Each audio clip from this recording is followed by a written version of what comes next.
Bonjour tout le monde, alors j'espère que vous allez bien, que ça se passe bien pour vous sur les marchés en ce moment. Alors ce qui va suivre, ce sont des extraits de ma dernière newsletter au format vidéo, newsletter hebdo qui date du 16 juillet 2023. Je rappelle que ces newsletters sont accessibles via les offres premium et les offres hebdo, stratégie hebdomadaire, portefeuille valeur. Donc ces newsletters ont un but pédagogique. Elle traite de l'analyse fondamentale, donc on va regarder les publications de résultats, les valorisations, les publications à venir, à quoi on peut s'attendre. On peut regarder aussi l'évolution des comptes de résultats. On ouvre des bilans. Et aussi, ces newsletters vont traiter de trading, vont traiter de stratégie de trading. J'explique dans ces newsletters ce que je vais faire au niveau trading. Donc là, ce sont des extraits de ma dernière newsletter. Donc c'est une newsletter dont la durée, je crois, atteignait près de 1h45. Alors voilà, les newsletters, leur durée va varier en fonction de l'actualité. Et les extraits qui vont suivre vont traiter de la valeur donc logique instrument. Donc c'est une valeur que j'avais présentée à la mi-mars lorsque la société avait publié ses résultats annuels. Ce qui m'avait intéressé, c'est la valorisation de logique instrument qui était faible. Là, je reparle de cette valeur puisque là, la société a publié son chiffre d'affaires semestriel. Donc, je refais un point sur cette société. Je refais un point sur Kalray et son parcours incroyable. Là, le titre a été tiré par l'effet Nvidia. Donc, je fais un point aussi technique sur le titre Kalray.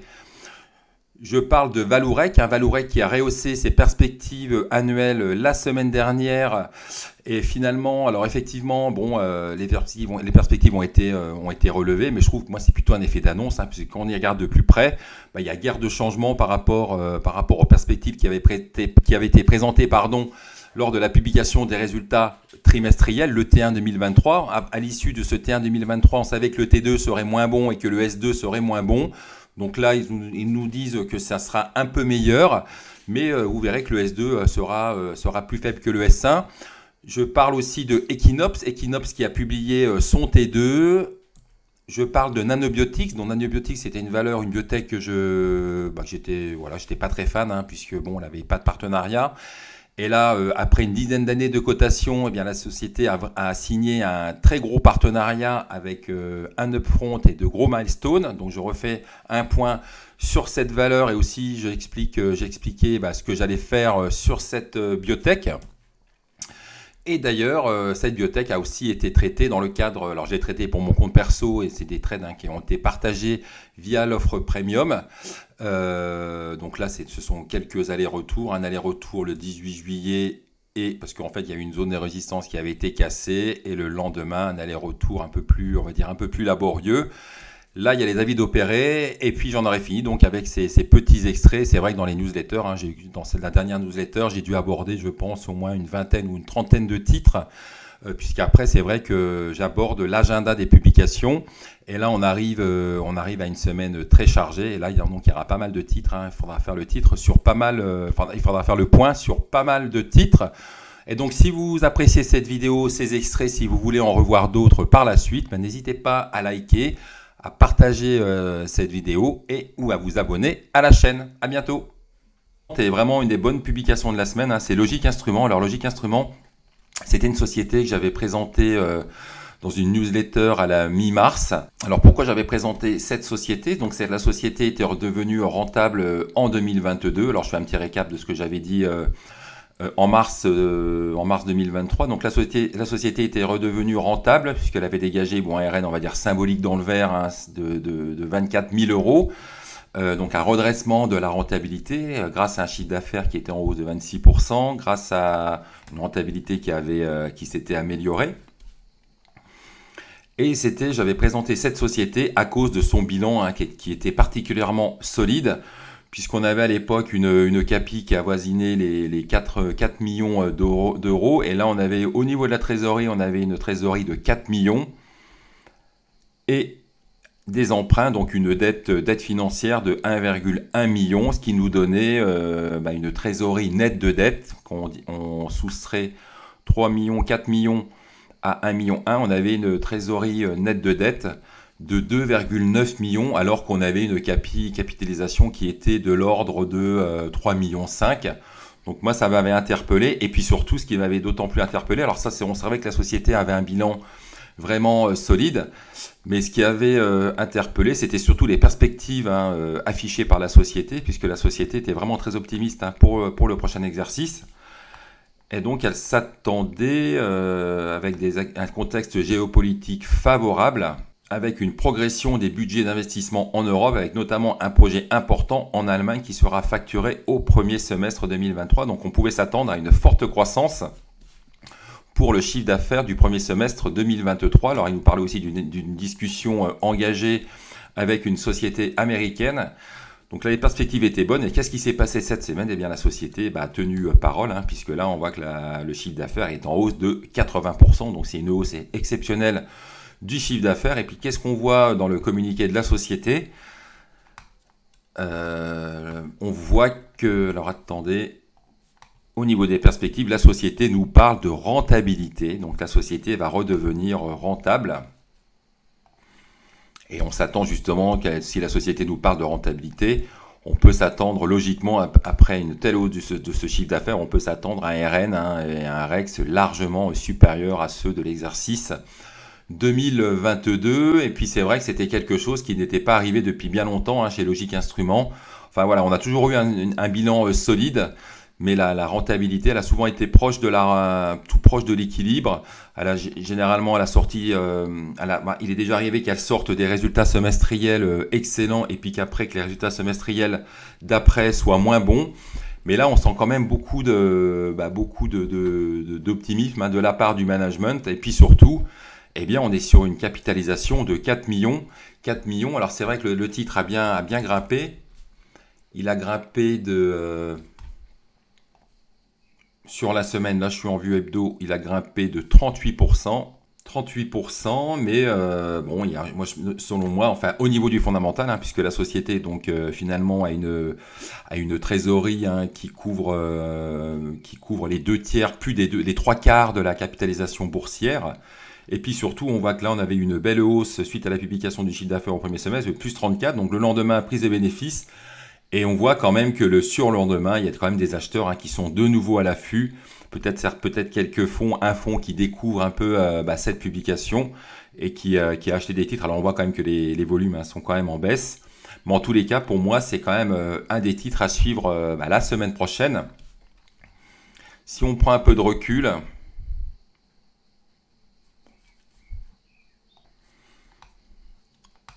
il serait tout à fait possible, alors déjà au vu de ce chiffre d'affaires et au vu de cette publication, que le titre retourne au moins combler ce gap. Et puis même si là le titre, s'il allait combler ce gap, ça voudrait dire que le titre reprenne 20 ou 25%, ce qui nous donnerait derrière une capitalisation de 5 millions pour une trésorerie de 2,9 millions et une société qui va retrouver le chemin de la rentabilité. Eh bien, ça ne serait pas non plus exceptionnel. Le titre, même à 0,6, resterait assez faiblement valorisé. Mais attention, donc le problème sur cette valeur, c'est que le titre, c'est qu'il est peu liquide. Il est peu liquide. Le carnet d'ordre est assez creux. Des fois, on a des spreads de 3-4%. Regardez, alors là, on est hors... donc là, on est samedi, ça ne cote pas. Mais regardez, on peut avoir des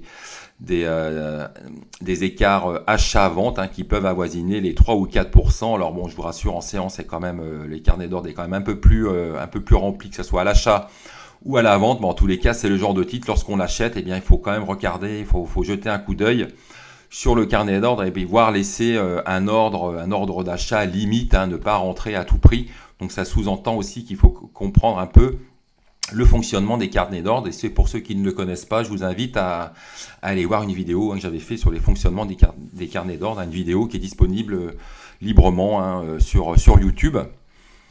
Donc voilà, on a eu une publication excellente, on a vu un titre qui grimpe, mais on voit quand même que cet intérêt pour le titre qui a grimpé de 35%, mais je pense qu'il ne faut pas non plus se laisser trop impressionner par cette hausse, surtout au vu du fondamental de cette société. Et puis voilà, justement, là on voit que l'intérêt grandit. Enfin, on a toujours de l'intérêt pour le titre, comme on a pu le voir sur la fin de séance. du vendredi, puisque le titre a clôturé près des plus hauts, et malgré une hausse donc de près de 40% sur la semaine. Donc un titre à suivre de près, mais attention, un titre, je vous dis, très, très peu liquide. Donc moi j'ai des titres, je crois que j'ai autour des 30 000 titres. J'avais des titres que je traînais depuis pas mal de temps. Lorsque la société avait publié, c'était ici je crois, lorsqu'elle avait publié ses résultats annuels, et qu'elle avait annoncé justement, voilà, on avait vu le bilan de la société, puis qu'elle avait retrouvé un RN dans le vert. Moi, j'avais failli renforcer ma pause. On avait eu, et là, donc, on avait eu une hausse du titre, et puis après, le titre était retombé. Le titre était retombé aussi dans l'oubli, puisque après, regardez, le marché avait complètement zappé. Donc là, il avait salué la publication des résultats annuels, et puis après, le titre était retombé dans l'oubli. Le titre était retombé sur les 0,3 euros. Donc j'avais conservé mes titres, et puis là, voilà, je les ai conservés. J'ai renforcé très légèrement sur les 0,44. Alors on verra aussi la semaine prochaine en fonction des volumes, parce que c'est vrai que les volumes, si on n'a pas de volume, il faut aussi adapter sa ligne par rapport au volume, par rapport aussi à la liquidité du titre. Je continue, donc une très bonne publication, c'est vraiment la bonne surprise de cette semaine, avec une hyper croissance du chiffre d'affaires. Je continue avec les autres, les hyper croissances avec Calray. Calray, j'en ai pas mal parlé avec l'IA. Le titre a été porté par la forte hausse du titre Nvidia, donc un titre qu'on a beaucoup tradé dans l'offre premium. J'en ai pas mal parlé au cours des dernières semaines. Et Calray, donc, qui a publié un chiffre d'affaires en forte hausse. Alors on le savait, on le savait qu'il serait en forte hausse. Il devrait être encore en plus forte hausse il devrait aussi être en forte hausse en 2024. Et donc là, la société a publié un chiffre d'affaires semestriel qui a été multiplié par 3,2 par rapport au chiffre d'affaires semestriel de l'année 2022. Alors ça nous donne un chiffre d'affaires de 15 millions sur l'année. La société vise toujours un chiffre d'affaires de 40 millions sur l'année, et elle prévoit justement une accélération de la croissance. Donc on devrait avoir même une croissance encore plus forte sur le S2. Puisqu'elle vise, donc elle s'attend à une accélération de la croissance sur le S2, mais elle vise toujours à un chiffre d'affaires de 40 millions. Et c'est vrai qu'on pouvait s'attendre à un relèvement des objectifs de la société. Bon, elle ne l'a pas fait. Donc le chiffre d'affaires est toujours attendu à 40 millions pour l'année 2023. Alors cette société ne sera pas rentable. Alors c'est pas du tout l'investissement en value, Calray. Mais par contre, à trader, c'est plutôt pas mal. Encore tradé là cette semaine. On va faire un point sur la configuration graphique. Donc on a encore eu une hausse cette semaine, donc ça a un peu spéculé justement en attente de cette publication. J'en parlais la semaine dernière d'ailleurs de cette possible spéculation. Le titre a encore grimpé sur la séance du jeudi, et là on a vu des prises de bénéfices. Alors quand on voit ce genre de config, bon, ça reste haussier, donc faut attendre. Moi j'attends. Alors peut-être le titre reviendra peut-être reprendre appui sur cette oblique avant un possible redémarrage, mais c'est vrai quand même le titre il a bien performé. On n'est pas à l'abri justement d'une subite prise de bénéfices, une prise de bénéfices qui pourrait arriver à n'importe quel moment. Mais en tous les cas, ça reste bien haussier. Et puis après, voilà, ce qu'il faut jouer sur ce genre de titre, c'est souvent quand on est sur une tendance haussière forte, eh bien c'est les cassures des derniers plus hauts. Et là justement, on a tradé le titre sur la cassure des 30-30, et derrière, qu'est-ce qui s'est passé? Voilà, il y a eu un afflux d'acheteurs, et le titre a refait un nouveau plus haut sur les dernières semaines, derniers mois, même un nouveau plus haut annuel. Après, on a eu une mèche, c'est retombé, et là, on a des prises de bénéfices. Donc, dans l'immédiat, il n'y a rien à faire sur Calray, mais en tous les cas, ce titre pourrait encore performer. Mais aussi, il faudra surveiller donc quand Nvidia publiera son T2, puisque je rappelle quand même que toute cette histoire de IA, ça fait suite aux prévisions de Nvidia qui avait fortement relevé ses objectifs à cause de l'IA, il y a beaucoup de sociétés qui travaillaient sur l'IA, donc qui consommaient des produits Nvidia. Donc ce qu'il faudra scruter de près, c'est le T2 de Nvidia, voir si le T2 de Nvidia, donc Nvidia c'est une société de semi-conducteurs aux États-Unis. Si ce T2 est bon, eh bien Calray pourrait encore en profiter, et surtout ce qu'il faudra surveiller lorsque Nvidia va publier. Alors je crois que c'est pas tout de suite que Nvidia va publier, mais il faut déjà y penser. Je crois que ça sera en début août, je crois de mémoire, ou peut-être fin juillet. Mais lorsque Nvidia va publier, il faudra aussi surveiller les perspectives affichées par Nvidia, parce que derrière, on pourrait avoir un impact sur toutes les sociétés les acteurs qui ont profité du boom Nvidia, et donc Kalray en fait fortement partie, parce que regardez, le titre là vient de grimper de 80% grâce à l'effet Nvidia. Donc attention, si l'effet Nvidia venait à disparaître, eh bien Kalray pourrait retomber. Et donc d'un point de vue technique, je vous disais, bon là il faut attendre, donc on a un petit arami baissier, il faut attendre, et puis on voit quand même qu'on arrive sur des niveaux de résistance, 32,7, 33, donc ce qui serait plutôt pas mal, moi je pense, c'est que le titre respire un peu, qui pourrait reprendre appui, revenir prendre appui ici, ça serait vraiment intéressant, ça serait un peu sain, voilà le titre, voilà, on aura une petite consolidation. Et après, peut-être, après cette consolidation, un nouveau rebond. Mais c'est vrai que là, ce niveau de support, ça serait intéressant si le titre Kalray revenait sur ce niveau de support. On n'en est pas là pour l'instant. Donc je suis en phase d'attente maintenant sur Kalray. Vallourec a relevé ses perspectives, mais c'est vrai que le T1 avait été excellent. J'en avais fait une vidéo sur YouTube. Le T1 excellent. Mais ce qui avait été un peu décevant, ce sont les perspectives. Et là, donc, ils ont fait un peu un coup. Moi, c'est plutôt un effet d'annonce, puisque là, ils ont annoncé relever leurs perspectives, mais ils ont relevé leurs perspectives par rapport à... Alors que les perspectives qui avaient été annoncées lors de la publication du T1 avaient été décevantes. Et d'ailleurs, le marché avait salué cette bonne publication du T1, mais par la suite avait sanctionné ces mauvaises perspectives. Alors les perspectives sont un peu meilleures que prévu, du coup, ils ont relevé leurs perspectives. Mais bon, ça suffit. Ça n'a pas vraiment suffi, puisque de toute façon... Le S2 sera beaucoup plus faible, donc c'est ce que j'avais vu justement lorsqu'ils avaient publié leur T1, je m'attendais à un S2 faible au vu de leurs prévisions, mais là ça sera encore le cas, mais là le T2 sera un peu meilleur que prévu.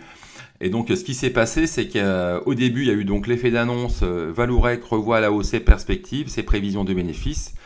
Mais après, ces prévisions, en y regardant de plus près, je pense que tout le monde a vu que ces prévisions étaient relevées, certes, mais qu'elles étaient quand même pas si exceptionnelles que ça. Et donc après, on a eu des prises de bénéfices. Donc on a eu le titre a grimpé jusqu'à 12,2 €. Donc après, prise de bénéfices avec un retour sur les 11,58. Et là, on a de fortes chances à ce que le titre revienne combler son gap. Le gap haussier qui s'est formé justement lors de cette annonce du relèvement des perspectives. Donc dans l'immédiat, il n'y a pas grand chose à faire non plus. Sur Vallourec, une séance piège pour tous ceux qui ont acheté la publication, qui ont relevé ces perspectives. Eh bien, ils se sont tous fait piéger avec une clôture au plus bas. Et dans les prochains jours, les prochaines séances, eh bien, une forte chance à ce que le titre revienne combler. Alors peut-être que le gap sera comblé très rapidement, mais que le titre revienne combler les 11,47. Et on remarque en plus que, regardez, c'était un niveau de résistance. Donc là, peut-être ce niveau de résistance pourrait maintenant jouer le rôle de support. Donc là, on pourrait combler le gap et après le titre repartir. Mais moi, je rappelle que les supports, j'aime pas trop acheter sur le support. Je préfère d'attendre la réaction sur le support, puisque un support, ça peut aussi être cassé par le bas. Donc, je préfère attendre de voir comment le titre réagit sur le support. Alors après, idéalement, moi, ce que j'aime bien, c'est quand le titre, il va faire ça, il remonte comme ça, il freine sa baisse sur le support. Et puis après, moi, ce que j'achète, c'est la cassure par le haut, la cassure... par le haut, au-dessus de... si le titre consolide au-dessus de ce support, après, moi, ce que j'achète, c'est le breakout du plus haut de ce niveau de consolidation. Donc, on verra, mais en tous les cas, c'est vrai qu'on voit ce genre de chandelier, eh bien, il faut rester à l'écart, rester spectateur en attendant d'y voir un peu plus clair. Et puis aussi, c'est vrai que ils nous disent que le FCF sera meilleur que prévu. Ils nous annoncent donc un SF de 110 millions sur le S1, mais je rappelle que le FCF sur le FCF, c'est le free cash flow, généré, la cash générée. Eh bien, donc certes, ils relèvent leur niveau de FCF, mais il était, je rappelle, de 194 millions sur le T1. Donc finalement, le T2, le FCF sera négatif. Donc c'est ça aussi, je pense, qui est décevant.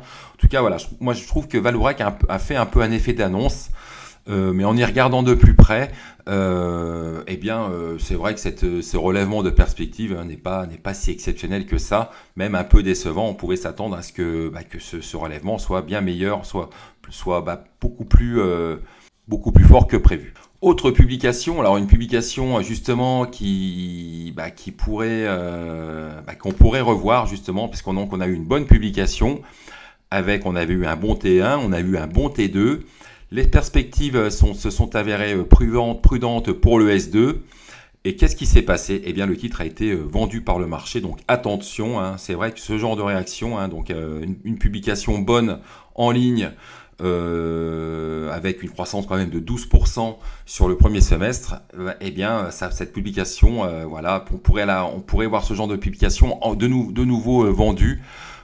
Justement à l'occasion des publications des résultats semestriels qu'on va voir entre le 17 juillet et le 31 juillet, donc les sociétés du SBF 120 et du CAC 40. Donc attention, donc je vous dis aux perspectives, hein, je pense que c'est ça qui va vraiment driver les titres lorsque les titres vont publier leur chiffre d'affaires, leur rentabilité, même si ces publications sont bonnes. Je me répète, hein, mais c'est vraiment important.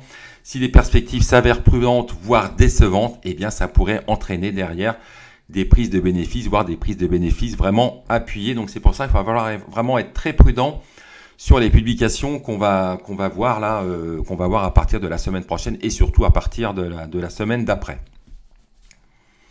Donc, on regarde de près cette publication.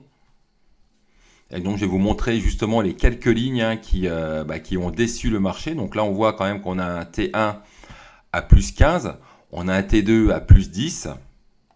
Et là, les quelques lignes du communiqué, hein, qui ont déplu au marché. Cette solide performance semestrielle réalisée malgré un effet de base exigeant s'inscrit dans un contexte de marché globalement moins porteur et un environnement économique moins favorable. Malgré cela, nous entrevoyons une bonne profitabilité pour le premier semestre. Hein. Bon, ok. Mais surtout, après ce qu'ils nous disent, dans cet environnement économique, la visibilité est aujourd'hui moindre sur la seconde moitié de l'exercice et Equinox entend faire de l'intensification de son activité commerciale une priorité dans toutes ces géographies. Donc ce qu'ils nous disent, c'est qu'ils ont moins de visibilité et on sent quand même un peu du pessimisme dans ce communiqué et on peut s'attendre, hein, on va dire logiquement, à un deuxième semestre, hein, qui pourrait être moins bon, qui pourrait décevoir les investisseurs. Et en tous les cas, les investisseurs ne se sont pas trop posé la question. Eux, ils ont vendu le titre et en plus derrière, il y a le journal Investir qui en a remis une couche.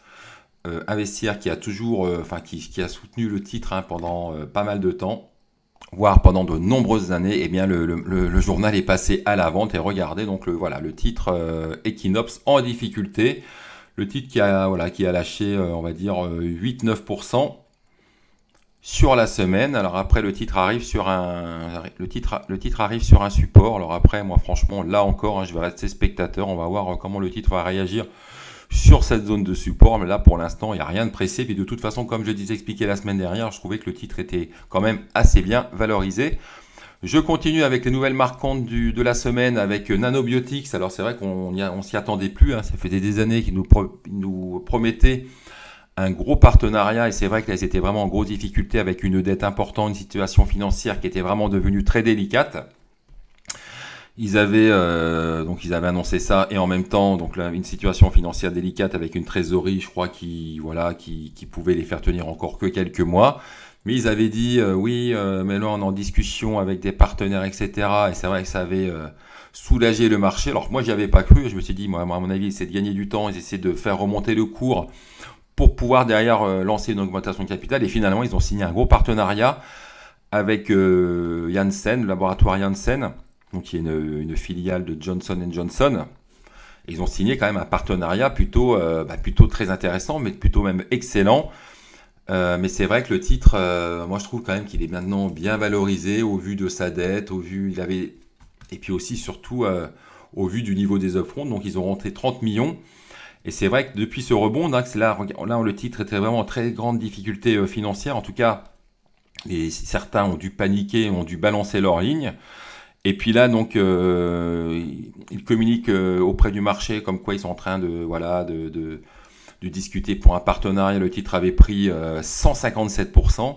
Et c'est vrai qu'après cette hausse de 157%, et là on voit que l'annonce donc de ce de la signature de ce partenariat, le titre a pris 40%. Là, on est sur une capitalisation de 200 millions, donc ils ont touché un upfront de 30 millions. Beaucoup de milestones.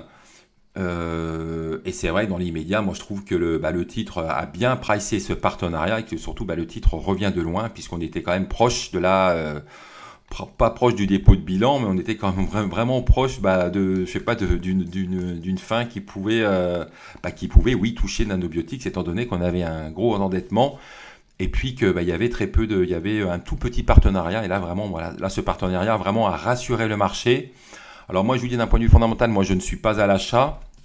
Je suis assez dubitatif même par rapport aux résultats cliniques que la société a sortis. Mais bon, moi je suis pas plus malin que Johnson & Johnson. Donc je fais confiance à ce laboratoire, bien sûr, ils ont plein d'analystes, de chercheurs, de biologistes qui ont dû analyser leurs données. Je rappelle que la techno de Nanobiotix, c'est pour renforcer les effets de la radiothérapie et sur tout ce qui est les cancers cutanés, etc. Donc voilà, c'est combiné, leur traitement est combiné, c'est une espèce de poudre qu'on applique lors de séances de radiothérapie. Donc ça, c'est un traitement qui est combiné avec d'autres, bien sûr, avec d'autres traitements beaucoup plus forts. Donc là, voilà, ça devrait renforcer l'effet de la radiothérapie. Donc ça reste encore à démontrer, donc à des phases 3. Donc j'étais assez dubitatif. Bon là, franchement, ce partenariat, on va dire, valide la technologie. Mais quand on regarde le partenariat, donc il est vraiment exceptionnel. Mais c'est vrai qu'on n'a que 30 millions finalement d'upfront. Et on a plus de 2,5 milliards de milestones. Donc si vraiment, c'est vrai qu'on peut penser que si Janssen était vraiment sûr de son coup, eh bien ils auraient pu filer beaucoup plus en upfront. Donc là, ils attendent que les études cliniques menées avec le produit de Nanobiotix soient efficaces. Et si on a des preuves d'efficacité, donc c'est Janssen justement qui va juger de cette efficacité, eh bien Janssen versera des milestones qui peuvent atteindre jusqu'à 2 milliards. C'est énorme, des milestones d'un montant énorme de 2,5 milliards. Et donc à chaque réussite de clinique, eh bien Janssen pourrait verser donc des milestones de 20, 30, 40 millions. Parce qu'en plus, il y a beaucoup d'indications sur lesquelles ils veulent tester la poudre de Nanobiotix. Donc on verra ce que ça va donner. D'un point de vue fondamental, je vous dis, moi je trouve que c'est quand même assez bien valorisé. Mais d'un point de vue technique, eh bien je pense qu'il faut surveiller le titre. Oui, ce que j'ai oublié de vous dire, c'est qu'il devrait y avoir aussi des augmentations de capital qui pourraient être lancées sur Nanobiotix. Nanobiotix va aussi toucher des actions Johnson & Johnson. Donc voilà, il devrait y avoir d'autres financements. Et là, d'un point de vue technique, moi ce que je vais surveiller peut-être un nouveau plus haut. Alors c'est vrai que là, le fait d'avoir tradé un nouveau plus haut, ça n'aurait pas marché puisque le titre après est retombé. Là aussi, il est retombé. Donc je vais quand même suivre le titre de près. Idéalement, ça serait bien que ça consolide pas mal et puis qu'après, on ait vraiment une cassure franche. Mais en tous les cas, voilà, le titre, donc elle vient de signer un gros partenariat. Et puis, donc, il va falloir suivre le titre de près. Mais moi, par contre, je ne serai pas à l'achat moyen terme sur Nanobiotix. En tout cas, pas sur les niveaux de cours actuels. En tout cas, c'est une très bonne nouvelle pour le secteur biotech français. D'autres bonnes publications, on a eu